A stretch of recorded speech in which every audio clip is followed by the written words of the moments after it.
Subscribe करें और bell दबाएं ताकि कोई खबर रह न जाए।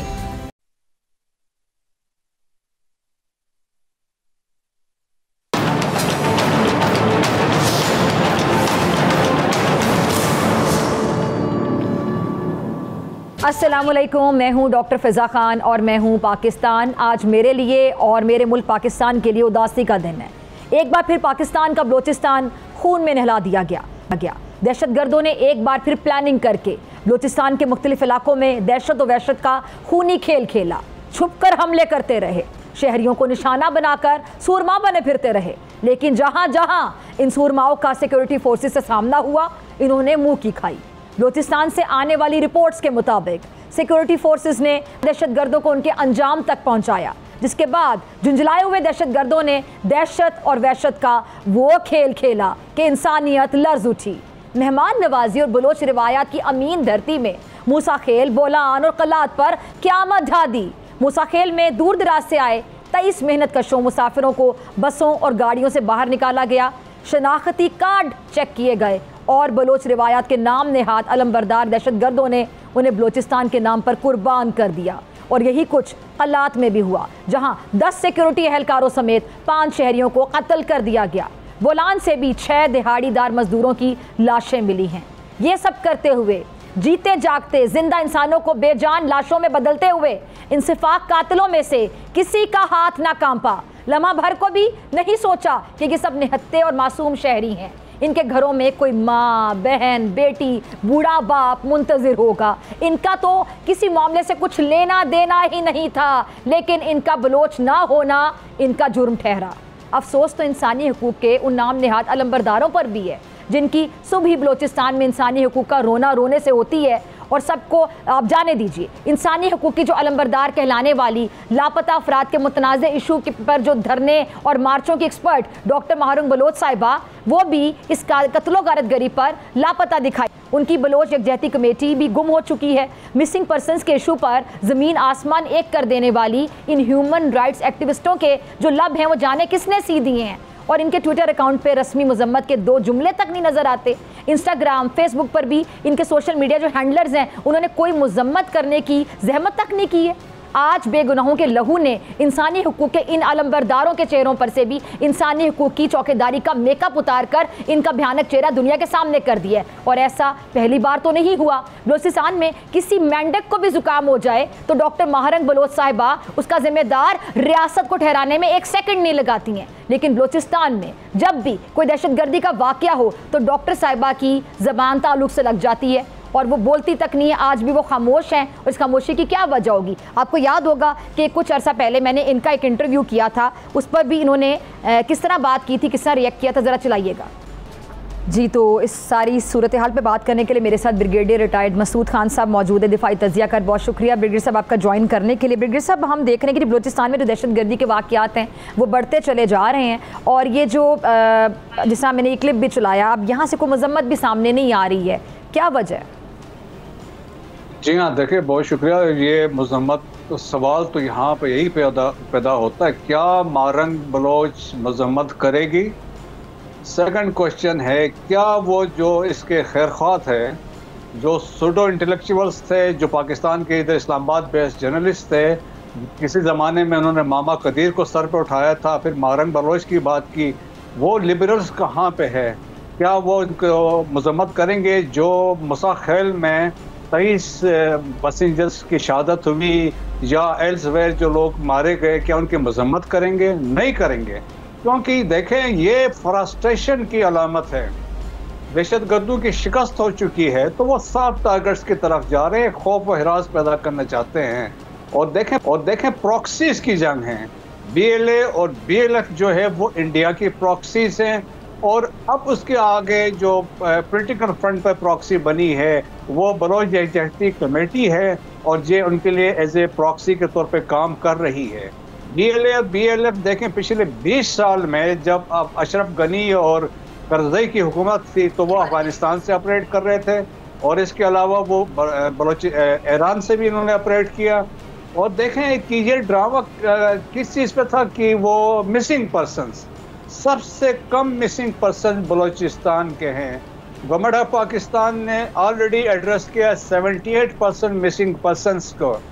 जब वो इस्लामाबाद में बैठी थी, जहाँ पे धरना दे रही थी, तो उस वक़्त आपको याद होगा जब पाकिस्तान ने स्ट्राइक्स किए थे सरवान, सिस्तान, बलोचिस्तान में, जब वहाँ दहशतगर्द मारे गए, तो मारंग ने कहा था ये उनके लवाहिकीन यहाँ बैठे हुए हैं, तो वो मिसिंग पर्सन थे। अब्दुल वदूद सतकजई मारा गया मश्क कोलपुर हमले में BLA की तरफ से, वो मिसिंग पर्सन की लिस्ट में शामिल था। और गवादर पोर्ट अथॉरिटी के हमले में एक इम्तियाज़ था, दूसरा करीम जान था, वो भी मिसिंग पर्सनस में थे। सो मिसिंग पर्सन तो एक ड्रामा है जो देखें कि जो हैंडलर्स जो पीछे बैठे हुए हैं, जो उनको नैरेटिव्स देते हैं, ये अकॉर्डिंगली उसी को लेके आगे चलते हैं और इसीलिए एक सिचुएशन ये क्रिएट करना चाहते हैं।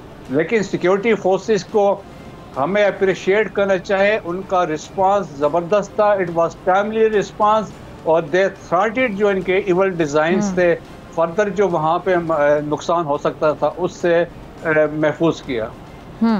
ठीक है।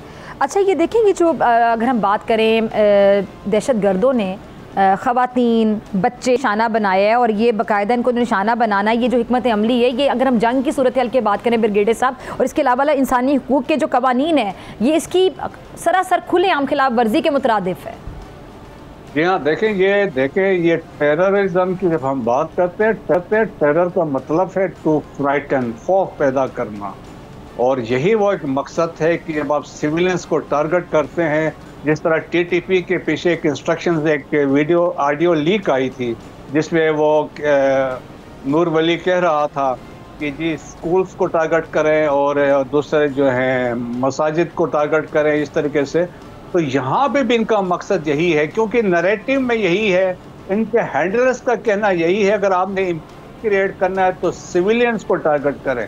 तो लेकिन देखिए, ये मुसाखेल वाला ये पहला इंसिडेंट नहीं था, इससे पहले तुर्बत में 2015 में भी ये इस तरह का वाकया हुआ था। इसके बाद अभी नौशकी में भी हुआ, हाल ही में फिर तुर्बत में रिसेंटली हुआ, और इसके बाद हमने कोयटा के अंदर भी देखा जब वहाँ पे नान बलोच और पश्तून्स को टारगेट किया गया, और ये सारा BLA वाले कर रहे थे और इंडिया के कहने पे, रा के कहने पे कर रहे थे। तो इसमें हमें कोई शक नहीं है कि हॉस्टाइल एजेंसी पीछे रा भी है और दूसरे हॉस्टाइल एजेंसीज भी है जिनका इंटरेस्ट है कि चाइना यहाँ पे फंक्शन ना करे, पाकिस्तान के यहाँ पे डेवलपमेंट ना हो, बलूचिस्तान की डेवलपमेंट ना हो, डिस्टेबलाइज रहे। और गैर मुकामी लोगों को जो टारगेट किया जाता है ब्रिगेडियर साहब, इसकी भी यही वजह है?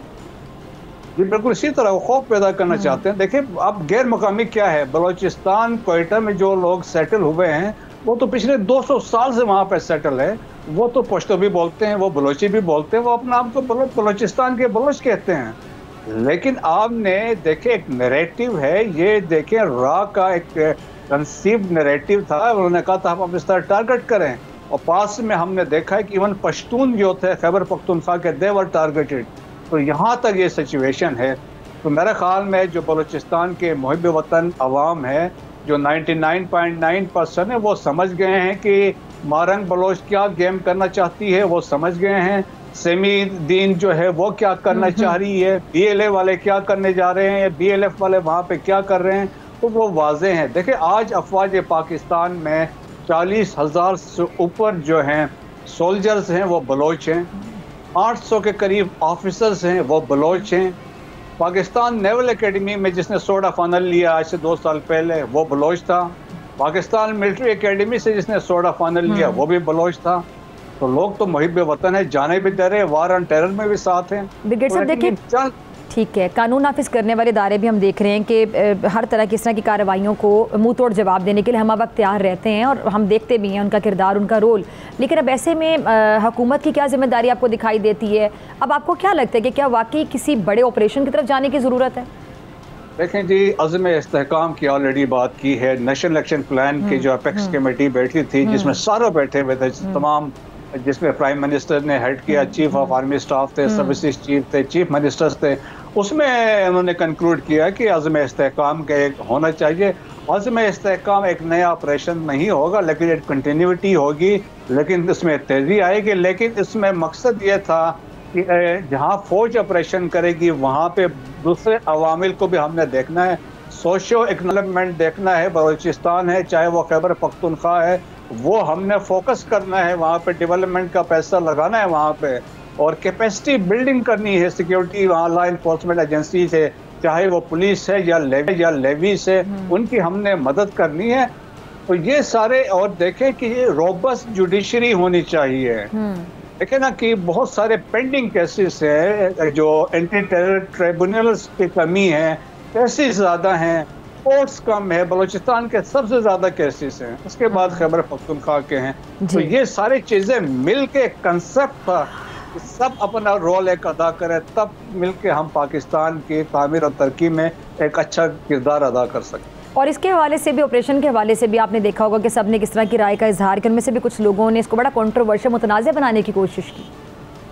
जी हाँ, देखें वो बाय डिज़ाइन कर रहे थे, और देखें जिस तरीके से मैंने बताया कि अज़्म इस्तेहकाम में कोई डिसलोकेशन नहीं होगी, इस ऑपरेशन में कोई मैसिव ऑपरेशन इसमें नहीं होगा, लेकिन उसमें यह कहा गया था कि जी तेज़ी इसमें आएगी, जो पिछले ऑपरेशन हो रहे हैं उनकी कंटिन्यूटी होगी, और more with sophisticated weapons and equipment, communication equipment होगी, कैपेसिटी बिल्डिंग होगी, चाहे वो फौज की है या पुलिस की है या सिक्योरिटी फोर्सेस की हैं। लेकिन अनफॉर्चुनेटली पॉलिटिकल मकासद के लिए लोगों ने इसको यूज़ किया, इसको मुतनाज़ा बनाने की कोशिश की, लेकिन इन हालात, इन वाक़यात से हम इस नतीजे पे पहुँचे हैं, अज़्म इस्तेहकाम की बहुत सख्त ज़रूरत है, और that is part of national action plan. अच्छा, इसी से रिलेटेड मेरे ख्याल से सरफराज बुगटी साहब ने भी एक जो बयान दिया है, आपने भी सुना होगा, उन्होंने कहा दहशतगर्द सूरतकार इबरतनाक अंजाम से बच नहीं पाएंगे। ब्रिगेडियर साहब, इट मीन्स के अब ये जो ऑपरेशन है ये वक्त के बाहम ज़रूरत अब ये होने जा रहा है। जी हाँ, देखें, एक तो वो जो सरफराज बुगटी साहब वो होम मिनिस्टर भी रहे हैं, वो डायनेमिक्स को बेहतर तरीके से जानते हैं। सेकंड, जो ये वाक़यात हुए पिछले साल के तसलसल से, मेरे ख्याल में गवर्नमेंट ऑफ पाकिस्तान को एफआईआर करनी चाहिए अगेंस्ट मारंग बलोच और दूसरे जो लोग जो इंस्टिगेटर्स थे, फैसिलिटेटर्स थे, जिनकी वजह से ये सिचुएशन हमें देखने पड़ी। मेरे ख्याल में हमें कानूनी कार्रवाई हर हालत में करनी चाहिए, इस पे किसी किस्म की रिलैक्सेशन नहीं होनी चाहिए। ठीक है, बहुत शुक्रिया जी ब्रिगेडियर साहब, आपने वक्त दिया, और मुलाकात होगी ब्रेक के बाद, और ब्रेक के बाद कुछ सियासी मंजरनामे की बात करेंगे, और मेरे साथ मौजूद होंगे हसन मुर्तज़ा और अली गौहर बलूच साहब।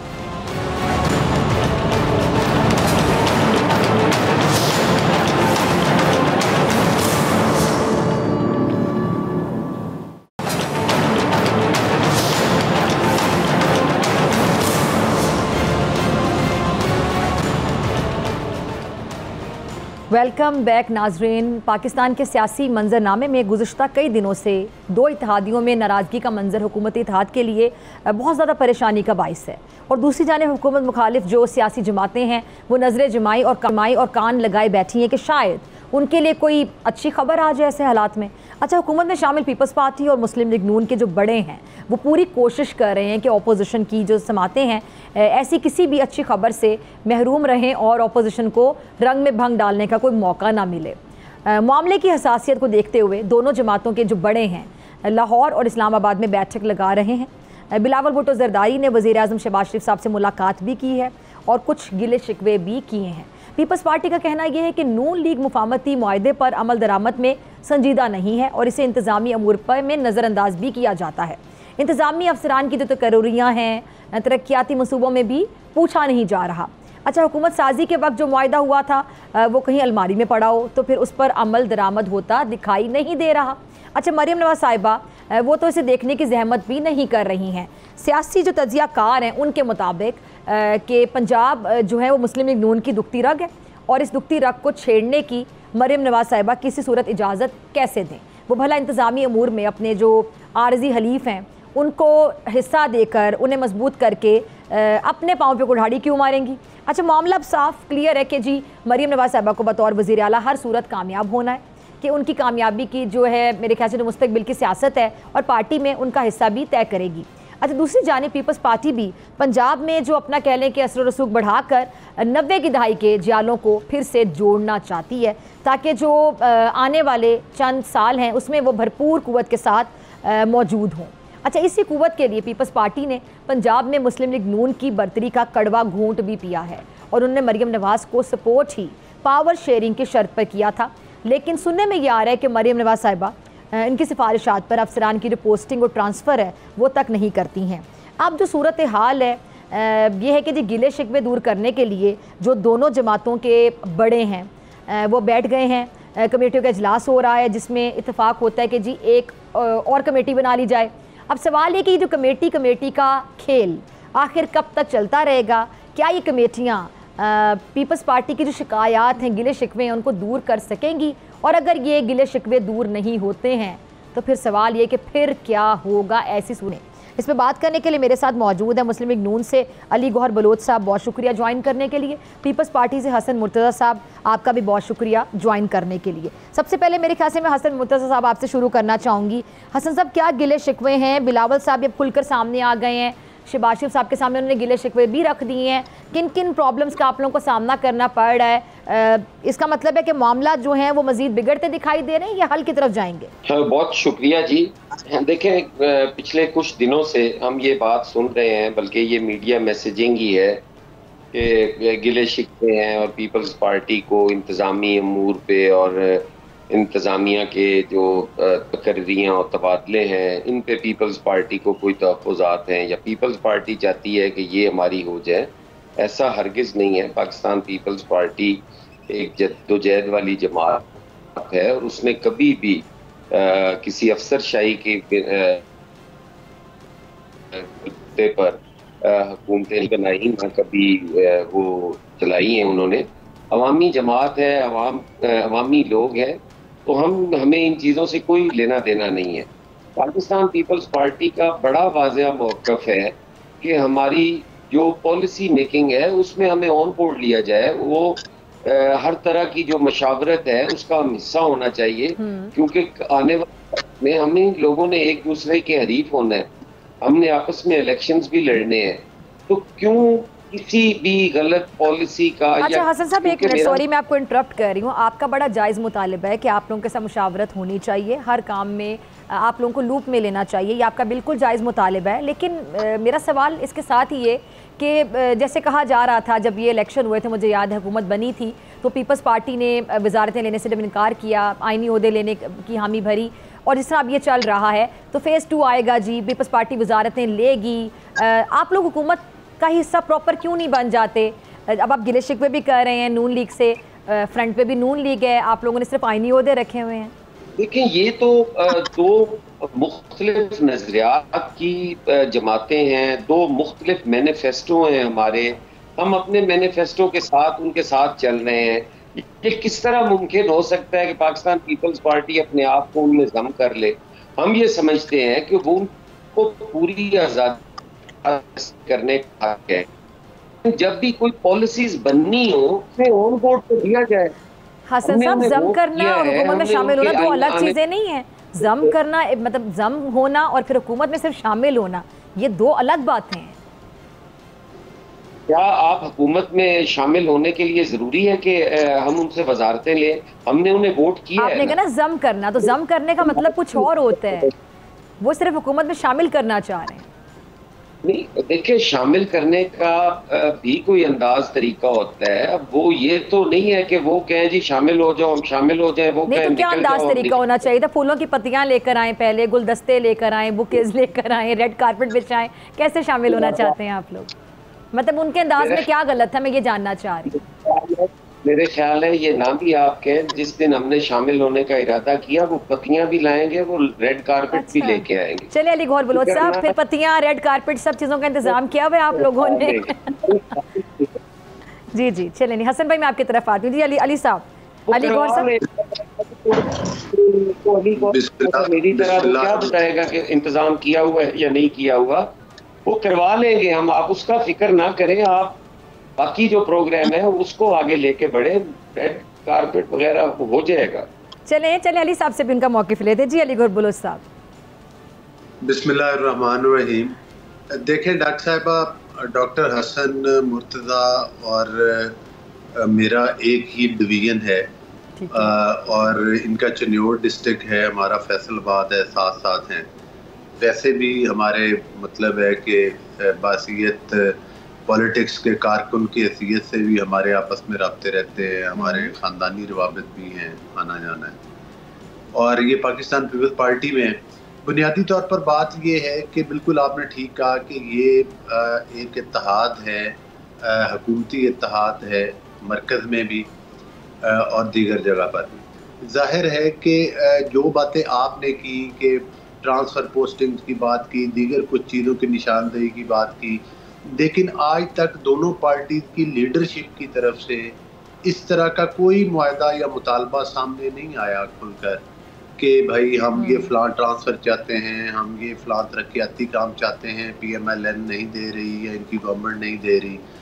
पहली बात तो ये है कि जो कुछ भी इत्तेहाद की जो शराइत हैं वो दोनों लीडरशिप्स के दरमियान में, और जाहिर है कि मेरे और हसन मुर्तज़ा को ये क्लियरली नहीं पता कि मतलब है वो क्या शराइत हैं, लेकिन इतना ज़रूर है कि हुकूमती इत्तेहाद में शामिल हैं और बाई एंड लार्ज एक दूसरे के साथ तावन कर भी रहे। कोई ऐसी बात नहीं मैं ऐसे गिला करूं कि पीपल्स पार्टी ने ये नहीं किया या वो नहीं किया।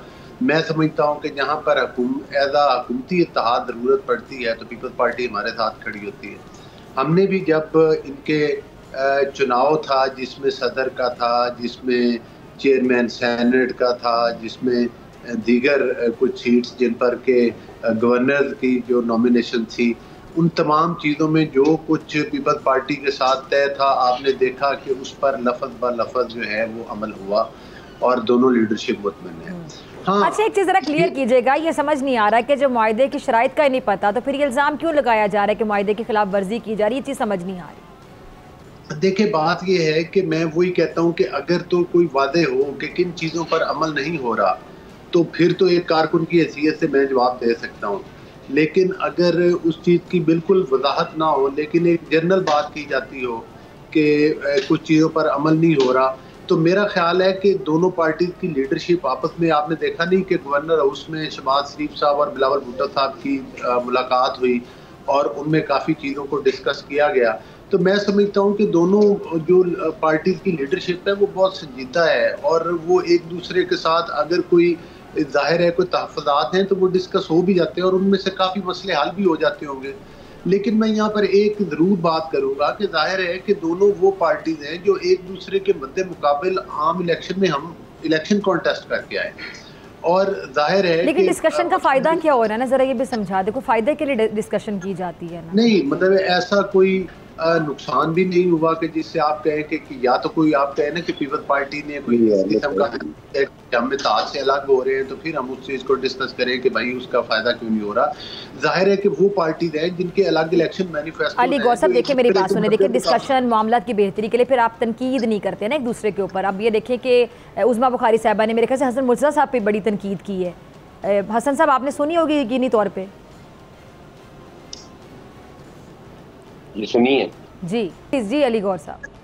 हाँ जी, मेरा ख्याल है कि हसन साहब का कोई कनेक्शन का इशू आ रहा है। जी देखिए बात ये है आप लोग आपस के भी कनेक्शन का इशू कनेक्शन कहने के आप लोग आपस में आप उनको ग्रुप में ले लिया करें, कनेक्ट हो जाए करें तो मामला इस तरह बिगाड़ की तरफ जाए ना, दोनों पार्टियां गिले शिकवे पे। जी डॉक्टर साहब, मैं सिर्फ ये गुजारिश करना चाहूँगा कि मैं ये नहीं कह रहा कि तहफ़्फ़ुज़ात नहीं होंगे या मैं ये नहीं कह रहा कि मुतालबात नहीं होंगे, लेकिन मैं सिर्फ ये कह रहा हूँ कि अगरचे हम वो पॉलिटिकल पार्टीज हैं जो एक दूसरे के मद्दे मुकाबले इलेक्शन कॉन्टेस्ट करके आए हैं, ये भी एक हकीकत है, ये भी एक हकीकत है कि हम अलग अलग अपने सियासी नज़रियात रखते हैं, लेकिन इसके बावजूद चूँकि हम पहले भी अपोजिशन में भी इकट्ठे रहे पिछले 5 सालों में, फिर उसके बाद हुकूमत का भी हिस्सा इकट्ठे रहे और आपने देखा कि जब मरकज़ में वजारतें शेयर हुई थी तो उस वक्त शहबाज शरीफ साहब की प्राइम मिनिस्टरशिप में पीपल्स पार्टी के जितने भी वज़रा थे उन्होंने बड़ी मेहनत की। और चलिए आपकी बातों से मुझे ये समझ आ रही है कि ऐसे लड़ते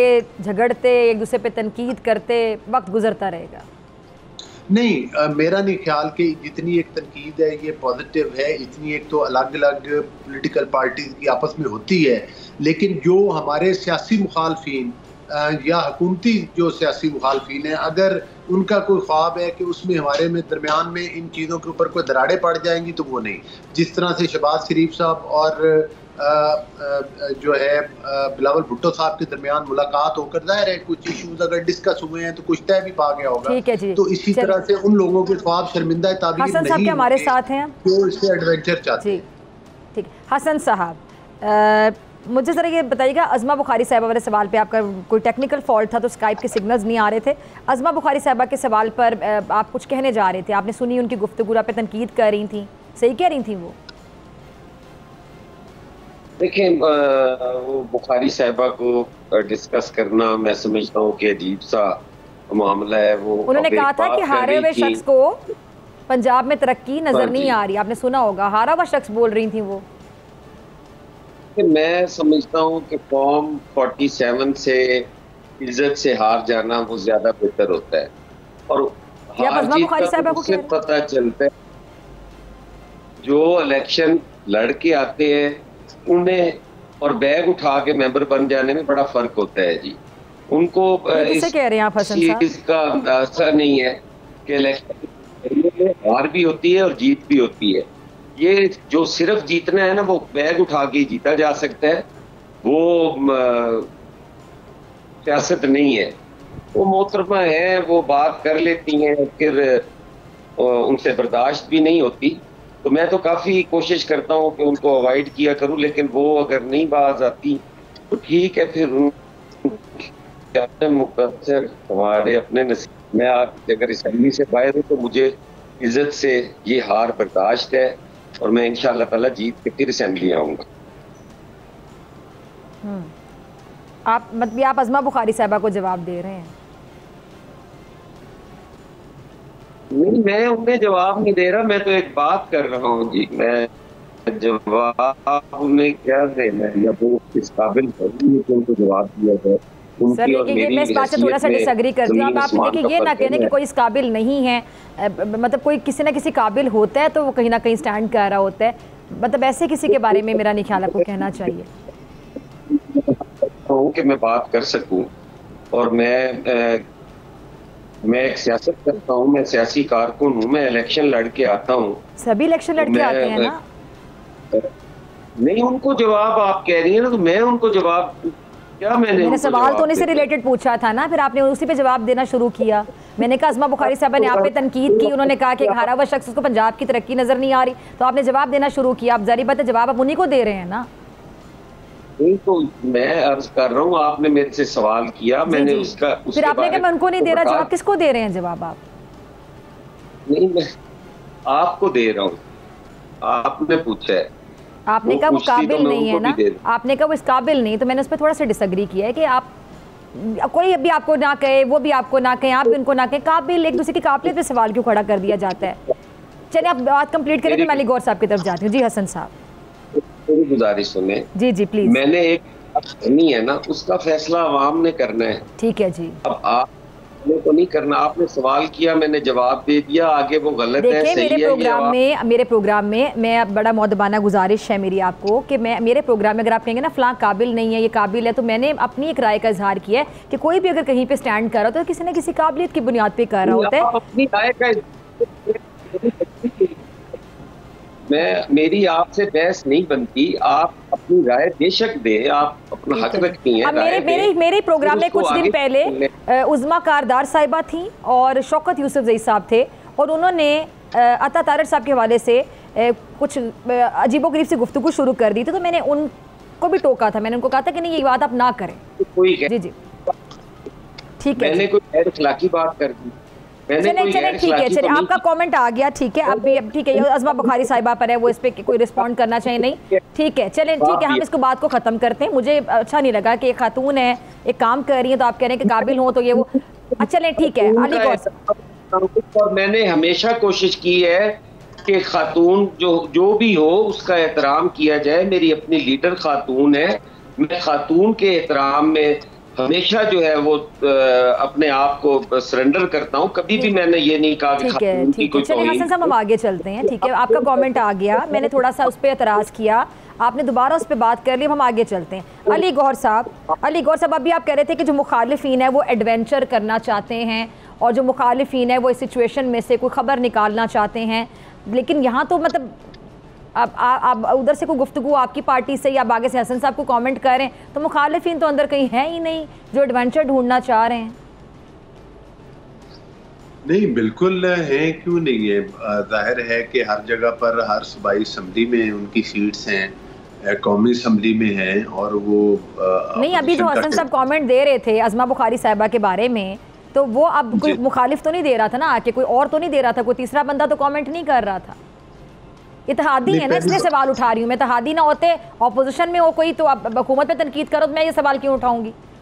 जी जी, देखिए बात ये है कि उम्मा बुखारी साहिबा ने जो बात की है और जो इन्होंने हसन साहब ने जो बात की है, वो मैं समझता हूँ कि दोनों पहले एक पार्टी में भी, उम्मा साहिबा पीपल्स पार्टी में भी रही हैं, वो भी एक सियासी कारकुन है, उनकी भी एक सियासी जदोजहद है। इख्तलाफ राय हो सकता है, इस पर तो कोई दूसरी राय नहीं है। जाहिर है आप अलग अलग पोलिटिकल पार्टीज हैं और इख्तलाफ राय रखना तो वो हुसन है, लेकिन मैं समझता हूँ कि उम्मा बुखारी साहिबा वो भी हमारी बहन है, हसन साहब भी भाई हैं। हर किसी को चाहिए कि सियासी अदाब को ज़रूर मलूद खाते रखें, अज़मा साहिबा भी रखें और हसन साहब भी रखें। बाकी ज़ाती तनकीद की बजाय हमें अगर कोई पार्टी लेवल पर कोई इख्तलाफ हो या कोई तफादात हो, उनका जिक्र करना चाहिए। एक दूसरे की ज़ातियात पर बात करना मुनासिब बात नहीं लगती, ख़ास तौर पर जब आप हुकूमती इत्तेहाद का हिस्सा हों और साथ इकट्ठे चल रहे हो, तो वो मुनासिब नहीं लगता कि आप, मैं हसन साहब पे तनकीद करूं, ये मुझ पे तनकीद करें। हाँ, कोई पार्टी से है, कोई पॉजिटिव बात है, कुछ हुकूमत से इनकी तवक्कुआत हैं जो तो चले अली गौर साहब, एक बात तो आप मानेंगे ना कि आप लोगों को उनको लूप में लेना चाहिए, उनके जो गिले शिकवे वो भी अपनी जगह बजाएं, कि आप लोग कोई भी फैसला करने से पहले जी जी एतमाद में लेना चाहिए। ज़रीबत इत्तेहादी है। मैं तो ये समझता हूँ कि इस मामले में शहबाज शरीफ साहब, मरियम नवाज साहिबा, वो इससे बड़े उनके कंसर्न हैं और वो बड़ा इस चीज़ को मतलब एक संजीदगी से लेते हैं। और जब कभी भी इनकी सीनियर लीडरशिप की तरफ से कोई इस किस्म का मतलब है कि बात सामने आती है, तो आपने देखा कि फ़ौरन उसके ऊपर कोई न कोई मीटिंग्स होती है, वो लोग इकट्ठे होते हैं, उस पर गुफ्तगू होती है और उन चीज़ों का हल निकलता है। यही वजह है कि आज तक दोनों पार्टीज़ ने कोई शदीद किस्म की तनकीद नहीं की, कोई ऐसा ऐलान नहीं किया कि जिससे एक दूसरे को वार्निंग दी जाए। लेकिन जाहिर है कि अलग इलेक्शन मैनिफेस्टोज हैं, अलग नज़रियात हैं, तो वो जाहिर है उस पर एक हद तक तो तनकीद जो है वो चलती रहेगी और तफादात भी चलते रहेंगे। ठीक है, तो लेकिन हमारी फिर भी कोशिश है, बस ये चूँकि पंजाब में हमारी गवर्नमेंट है, मरकज़ में हमारी गवर्नमेंट है, तो हमारी कोशिश होगी कि अगर पीपल्स पार्टी कुछ चीज़ों की निशानदेही करे तो हम उन चीज़ों में बेहतरी लेकर आएँ और जो मैक्सिमम हम इनकी तजावीज़ पर अमल कर सकें, जो मुल्क और सूबे के मफाद में हमें करनी भी चाहिए और हम करते भी हैं, इसमें कोई दूसरी राय नहीं। ठीक है, चलें जी, वक्त की कमी है। ठीक है जी, बहुत शुक्रिया आप दोनों के वक्त का। और इसी के साथ मुझे दीजिए इजाज़त। आपकी इंशाल्लाह कल सेम टाइम सेम चैनल, अगर ज़िंदगी ने वफ़ा की, दुआओं में याद रखिएगा, अपना बहुत ख्याल रखिएगा। अल्लाह निगहबान।